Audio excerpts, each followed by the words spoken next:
سورہ احزاب پارہ نمبر 22 آیہ کریمہ نمبر 49۔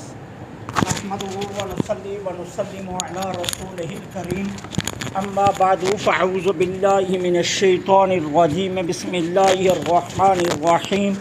یا ایہا الذین آمنوا اذا نکحتم المؤمنات ثم طلقتموهن من قبل ان تمسوهن فما لكم عليهن من عدة تعتدونها فمتعوهن وسرحوهن سراحا جمیلا، صدق اللہ العظیم۔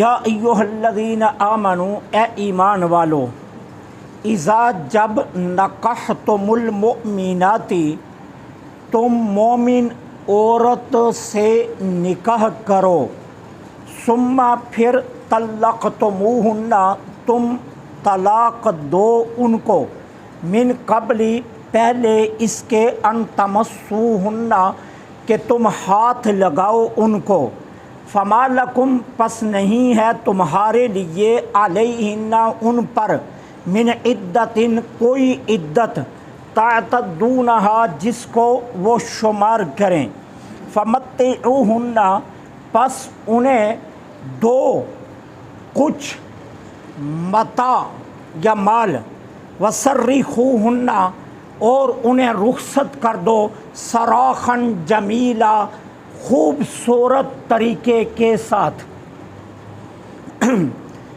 اللہ جل سبحانہ و تعالی اس آیہ کریمہ میں کہیں شرعی مسائل کا ذکر فرما رہے ہیں۔ اب ان شرعی مسائل پر کوشش کریں گے کہ آج کی نشست میں بات مکمل ہو جائے، اور اگر کوئی بات رہ بھی گئی تو زندگی نے وفا کی تو پھر انشاءاللہ اگلی نشست میں یہ بات ہو جائے گی۔ اب سب سے پہلے حکم ہے کہ اے ایمان والو، جب تم نکاح کرو مومن عورتوں سے، یہاں یہ بات اچھی طرح ذہن نشین رہے کہ اس کا معنی یہ نہیں ہے کہ تم اہل کتاب سے یا کتابیہ عورت سے نکاح نہیں کر سکتے۔ یہاں اس آیا میں کتابیہ عورت سے نکاح کی ممانعت نہیں ہے، لیکن اصل جو بات سمجھائی جا رہی ہے وہ کیا ہے کہ ایک مومن کی شان ہی یہی ہے کہ وہ مومنہ عورت سے نکاح کرے، اس کو زیب یہی دیتا ہے، اس کے شایان شان یہی ہے کہ وہ مومنہ عورت سے نکاح کرے، کتابیہ کو مومنہ پر ہرگز ترجیح نہ دے۔ اس کے لیے مومنہ بلی ہے، چاہے وہ حسن و جمال میں کم بھی ہو، لیکن کوئی بات نہیں، ٹھیک ہے۔ میں بارہا یہ بات آپ کی خدمت میں عرض کر چکا ہوں، جب بھی ایسی آیات آتی ہیں، ہم جب کسی بھی بچی یا بچے کا رشتہ ڈھونڈنے کے لیے نکلتے ہیں تو ہمارا معیار کیا ہے؟ دولت۔ ہم دیکھتے ہیں گھر کتنا بڑا ہے، ہم دیکھتے ہیں گاڑیاں کتنی کھڑی ہیں، ہم دیکھتے ہیں ہمارے بچے کو کتنا جہیز ملے گا، یہ ہمارا معیار ہے۔ لیکن ہمارے آقا کا فرمان کیا ہے؟ کسی بھی عورت سے 4 باتوں پر نکاح کیا جا سکتا ہے: حسب و نسب، دولت، شہرت یا حسن و جمال، اور چوتھی بات سیرت۔ میرے آقا نے فرمایا میں پہلی تینوں کو رد کرتا ہوں،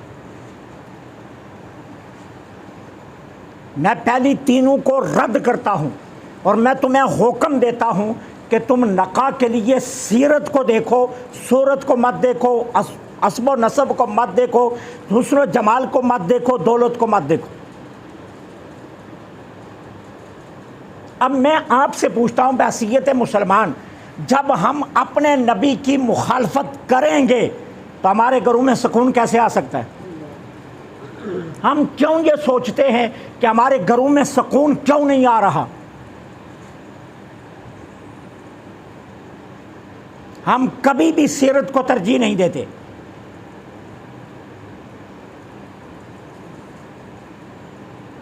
میں نے پہلے بھی شاید مجھے اچھی طرح یاد آ رہا ہے ایسی ہی محفل میں نے عرض کیا تھا کہ کچھ دوستوں نے مجھ سے کہا کہ اگر کوئی بچی جو ہے نا وہ ہو تو ہمیں بتانا، ہم رشتہ کرنا چاہتے ہیں.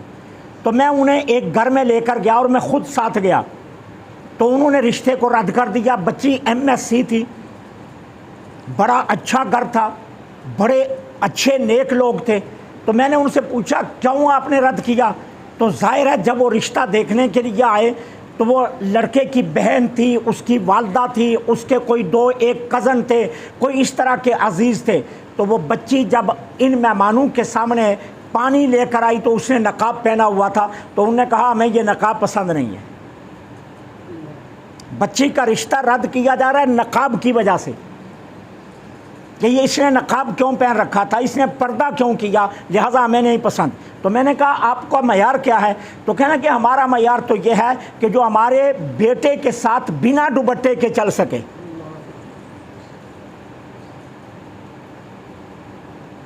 پھر نسل کیا آئے گی؟ ناچنے والے، گانے والے، گالیاں بکنے والے، بے ادب، گستاخ. پھر کیوں گلا کرتے ہو؟ میں آپ سے سوال کرتا ہوں گلا کس بات کا ہے کہ ہماری اولاد ہمارا کہا نہیں مانتی؟ بنیاد تو تم نے خود غلط رکھی ہے، پھر کہا کیوں ماننے کا تم یہ کہتے ہو؟ تو اللہ کے رسول فرماتے ہیں حسب و نسب کو چھوڑو، دولت کو چھوڑو، حسن و جمال کو چھوڑو، میں تمہیں کہتا ہوں صرف سیرت کو دیکھو. اس لیے کہا کتابیہ کو جتنی مرضی خوبصورت ہو، تمہارے شایان شان ایک مومنہ ہے، تمہارے لائق ایک مومنہ ہے کہ جب ایمان والو تم کسی مومنہ عورت سے نکاح کرو. اس لیے یہ حکم دیا. اس کا مطلب یہ نہیں ہے کہ کتابیہ سے نکاح جائز نہیں ہے، کتابیہ سے نکاح جائز ہے، لیکن اس کے لیے شرائط یاد رکھنا. دار الکفر کے اندر کتابیہ سے نکاح کرنا یہ مکروہ تحریمی ہے، یعنی حرام ہے. کیوں؟ وہاں آپ پوری شرع اور بسط کے ساتھ اپنی اولاد کی تربیت نہیں کر سکیں گے. آپ کسی صورت میں بھی کھول کر اپنی اولاد کی تربیت اسلام کے اصولوں کے مطابق نہیں کر سکیں گے. ٹھیک ہے نا؟ ہمارے یورپ کے پربردہ ہمارے حکمران آپ دیکھتے نہیں ہیں، کسی کو اللہ کا نام نہیں آتا، کسی کو قل ہو اللہ نہیں آتی، کسی کو سورہ کوثر نہیں آتی، کسی کو خاتم النبیین کہنا نہیں آتا، کسی کو اسلام کا نام لینا نہیں آتا. یہ ہیں جو یہود و ہنود کے پربردہ ہیں، اور نتیجہ آج آپ کے سامنے ہے. اس لیے حکم ہے کہ دار الکفر میں کتابیہ کے ساتھ نکاح کرنا یہ حرام ہے. دار الاسلام میں کتابیہ کے ساتھ نکاح کرنا مکروہ تنزیہ ہے، یعنی جائز ہے لیکن طبیعت کے خلاف ہے. اولا ترین کیا حکم ہے تمہارے لیے؟ تم مومنہ کو پسند کرو، چاہے وہ حسن و جمال میں نہ صحیح لیکن سیرت میں عمدہ ہونی چاہیے. تو کہا ایمان والو جب تم مومنہ عورت سے نکاح کرو، تو اس لیے کہا گیا. اچھا اب اہل کتابیہ کس کو کہا جائے گا؟ اس کی تعریف یاد رکھنا. کتابیہ اس کو کہا جائے گا جو اللہ کو ایک مانتی ہو یا مانتا ہو، نبی کو نبی مانتا ہو، رب کا بیٹا نہ کہتا ہو، اور اللہ کی آسمانی کتاب پر ایمان رکھتا ہو، اس کو کتابیہ کہا جائے گا. اگر عیسائی ہے، حضرت عیسیٰ علیہ السلام کو اللہ کا نبی سچا مانتا ہے، اللہ کو ایک مانتا ہے، عیسیٰ کو اللہ کا بیٹا نہیں کہتا، اور انجیل مقدس کو کتاب الہی مانتا ہے، اور وہ انجیل مقدس نہیں جو تخریب والی ہے جس میں تبدیلیاں لائی گئی ہیں، اصل انجیل مقدس کو مانتا ہے تو وہ کتابیہ ہے. اس کے ساتھ کلمہ پڑھنے والے مسلمان کا نکاح جائز ہے. ٹھیک ہے، لیکن ترجیح کس کو دی جائے گی؟ ایمان والی کو، مومنہ عورت کو ترجیح ہے. تو میرے آقا نے پہلی تینوں صورتوں کو رد کیا اور چوتھی صورت کو ترجیح دی ہے. کہ تم جب بھی رشتہ ڈھونڈنے جاؤ اپنے لیے، اپنے اولاد کے لیے، اپنی بیٹیوں کے لیے یا بچوں کے لیے، تو سب سے پہلے تم نے دیکھنا ہے، بیٹی دیکھنے گئے ہو تو یہ دیکھو وہ سیرت میں پاکیزہ کتنی ہے، اور بیٹا دیکھنے گئے ہو تو یہ دیکھو وہ سیرت میں پاکیزہ کتنا ہے۔ عمارت مت دیکھنا، دولت مت دیکھنا، گاڑی مت دیکھنا، حسب و نسب مت دیکھنا، صرف یہ دیکھنا کہ وہ سیرت کا کیسا ہے، اس کو ترجیح دی جائے گی۔ پھر فرمایا ثم طلقتموہن من قبل ان تمسوہن، نکاح ہوا لیکن تم اس کو طلاق دے دو چھونے سے پہلے۔ اب چھونے سے مراد وظیفہ زوجیت ہے کہ وظیفہ زوجیت ادا کرنے سے پہلے تم اسے طلاق دے دو، ٹھیک ہے۔ اب یہاں دیکھیے قرآن کریم نے جہاں بھی وظیفہ زوجیت کا ذکر کیا وہاں قرآن کریم نے کنائے کے الفاظ استعمال کیے۔ یہ ایک تہذیب سکھائی جا رہی ہے، یہ ہمیں ایک شائستگی سکھائی جا رہی ہے۔ کسی جگہ کہا تمہاری بیوی تمہاری کھیتی ہے، کسی جگہ کہا تم اسے چھونے سے پہلے اگر طلاق دے دو، کسی جگہ کہا اگر تم نے اسے چھو لیا ہے، کسی جگہ کہا تمہارا وہ لباس ہے تم اس کے لباس ہو۔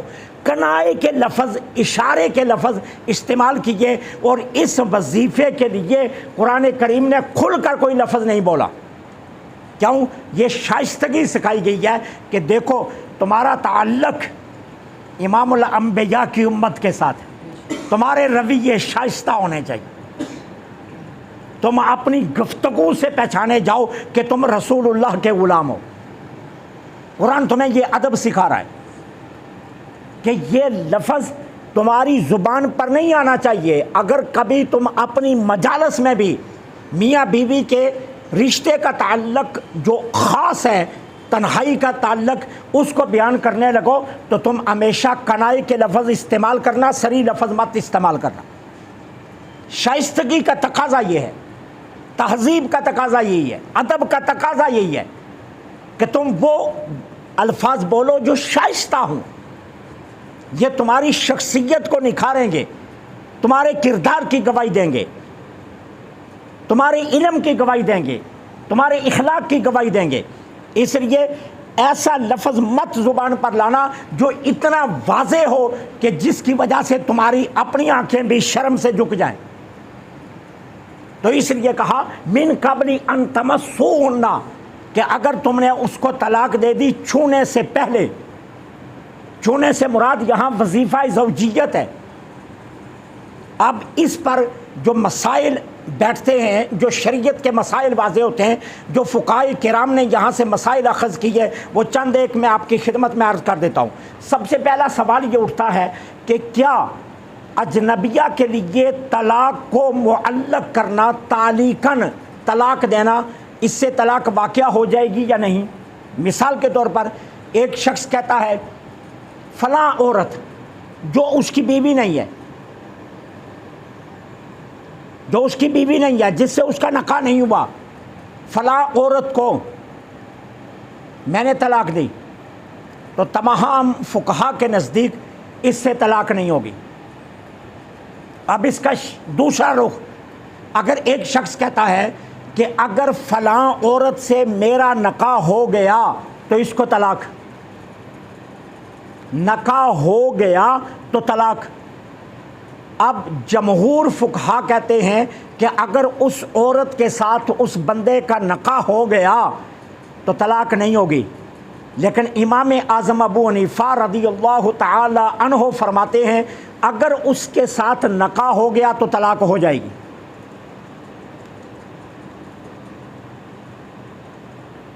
اب وہ جو جمہور کہتے ہیں طلاق نہیں ہوگی، ان کی دلیل کیا ہے؟ ان کی دلیل ایک تو یہی آیا، اس آیت میں وہ کہتے ہیں کہ دیکھو پہلے ہے تملیک، مالک بننا۔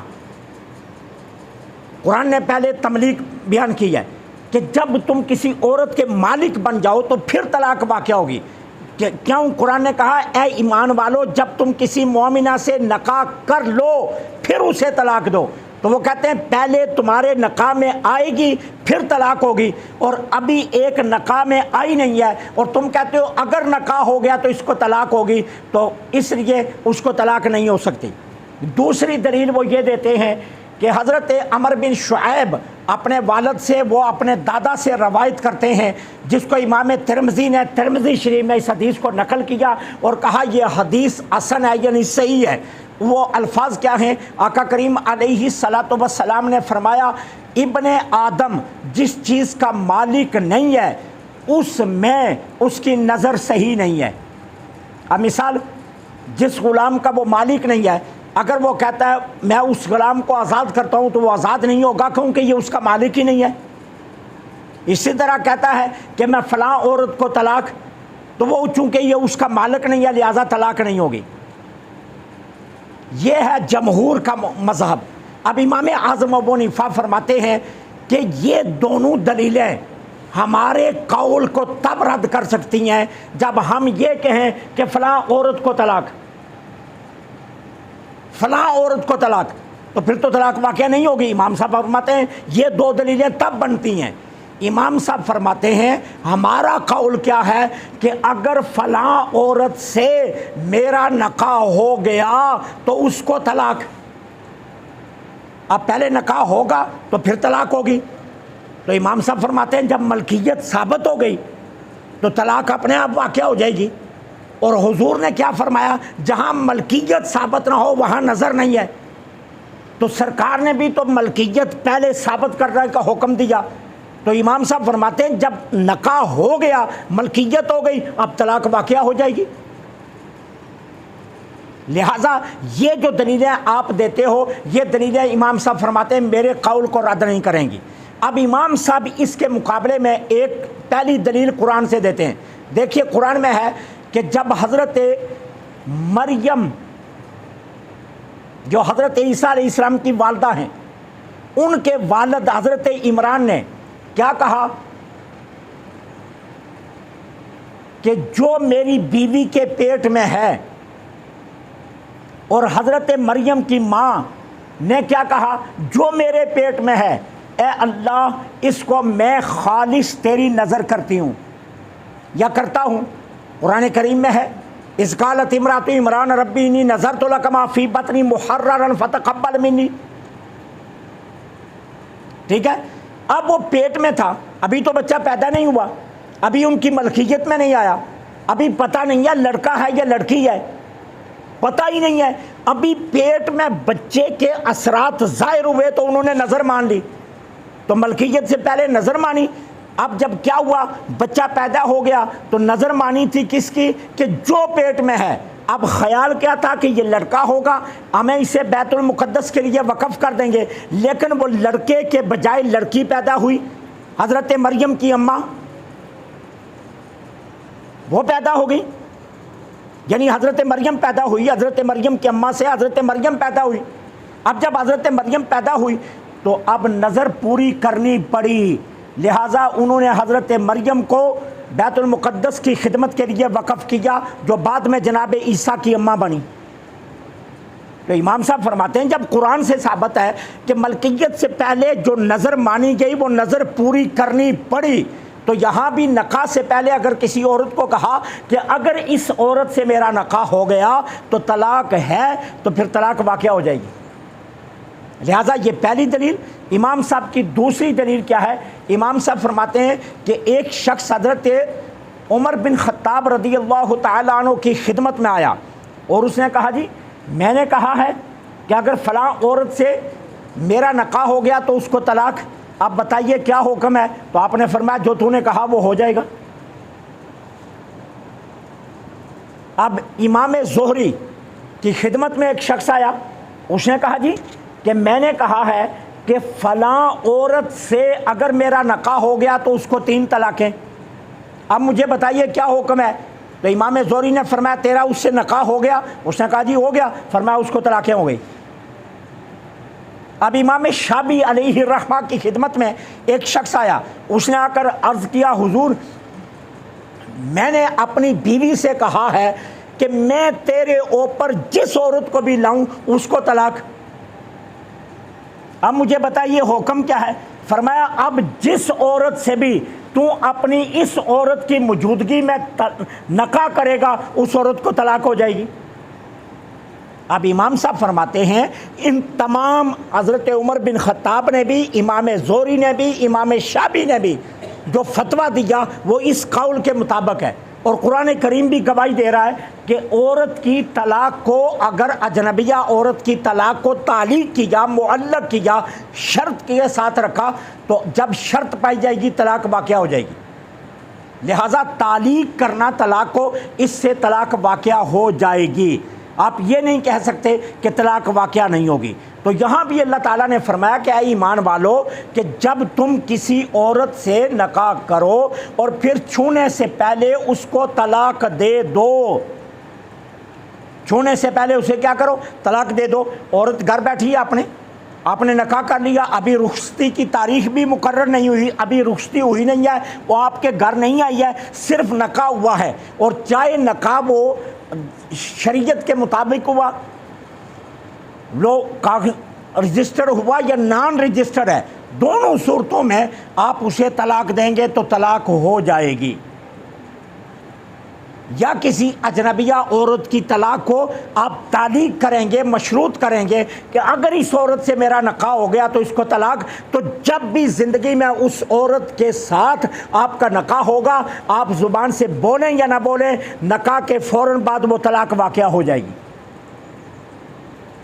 یہ امام اعظم ابو حنیفہ کا مذہب بھی ہے، امام صاحب کے اس کے اوپر دلائل بھی ہیں، اور قرآن و حدیث کی روشنی میں حکم بھی یہی ہے کہ اگر اجنبیہ کی طلاق کو تعلیق کیا گیا تو وہ طلاق جب بھی شرط پائی جائے گی واقع ہو جائے گی۔ اللہ مجھے حق کہنے، آپ کو حق سننے کی توفیق عطا